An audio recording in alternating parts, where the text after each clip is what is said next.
What's going on, guys? Boss6 here, back to another video, and today I'm here to give you guys another album review. Today I'm going over the newest studio offering from Cytotoxin, Biographyte. This album comes out on the 11th of April of 2025 on Unique Leader Records. This is the band's 5th studio album overall. It's been formed in Germany in 2010. This is a brutal / technical death metal act, so kind of in the veins of like Suffocation and, Dying Fetus. And, well, these guys love to talk about Chernobyl. Yeah, that's kind of interesting to know about this band. They kind of label themselves as, quote, Chernobyl death metal, if you will. Okay.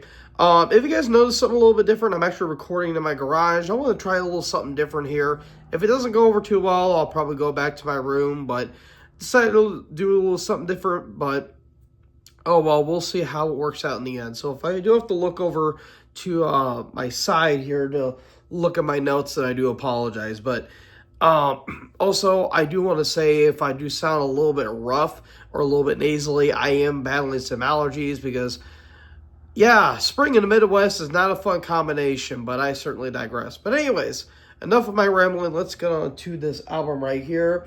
We kick off with the opening track, Hope Terminator, and immediately some arpeggio riffs and some nice little doodling, a little wankery going on, and immediately reminds me of Suffocation, Dying Fetus, really brutal technical side of death metal that you come to know and love. There's some nice kind of neoclassical elements that I get on Hope Terminator as well. Kind of interesting music video, if you will, for lack of a better word. And it's a very, very, very, very big track to start off here. Then we get to Condemnesia.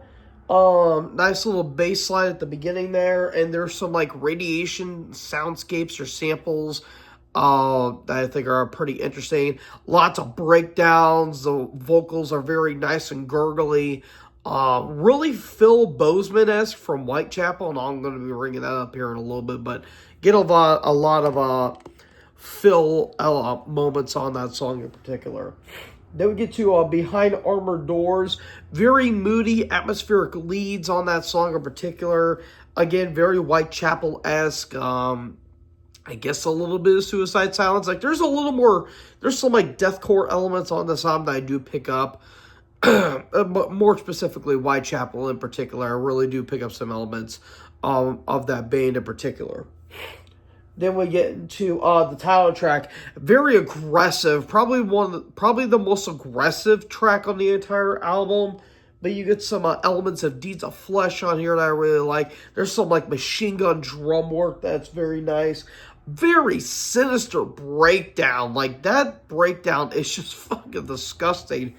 And it has a very nice groovy end to the song as well. One of the big standouts for me on that. Then we get to Dead Zone Desert. It's a more of a interlude more than anything, which I think is actually pretty nice because it helps break up the album entirely from all the brutal and technicality and wankery, which I think is pretty nice. But more Middle Eastern soundscapes, more of like a deserty kind of vibe to it, which is pretty cool. Then we get to track 6, The Everslave. More pig squeals, which I'm kind of iffy on. But you get some nice triplet chugs at the end. Breakdown City. Like, it's breakdown after breakdown. Again, very deathcore-ish, more Suffocation-like, but pretty damn good. Then we get to Eventless Horizon. A lot of Necrophagous vibes I get throughout this entire album, mainly that song in particular.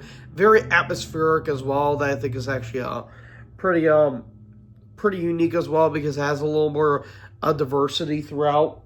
Then we get Bull Overdosed. Kind of a dumb track, interesting track name, I guess you could say. A lot of chuggy riffs on that song in particular. It just chugs like Jack Daniels, if you ask me. Then we get to a Transition of the Staring Dead. Kind of a filtered-like bass, almost kind of fuzzy sounding. Very moody and atmospheric that I think is pretty unique as well. Then we get to our Revelation. That's more of a soundscape of some German, I guess, scientist, if you will, talking about like going through this bunker or this shelter from what it sounds like. But then we get to the final track, From Bitter Rivers, very Archspire-like, mainly from their last album. Lots of triplet chugging going on. There's a lot of six-string guitar work going on in that song in particular.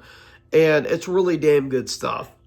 Now, if I have like a complaint or two on this album, one, the album does kind of sound like it does blend together just a little bit to me.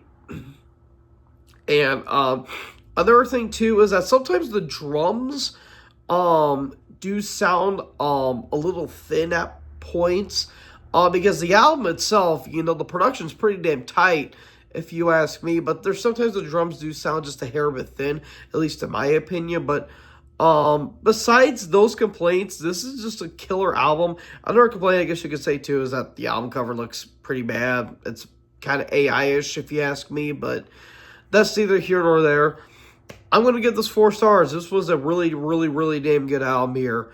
Again, if you like Archspire, Necrophagus, Deeds of Flesh, Pyrexia, Whitechapel, Suffocation, Dying Fetus, you'll really, really, really enjoy this album. I really enjoyed this album as well. So 4 stars for me.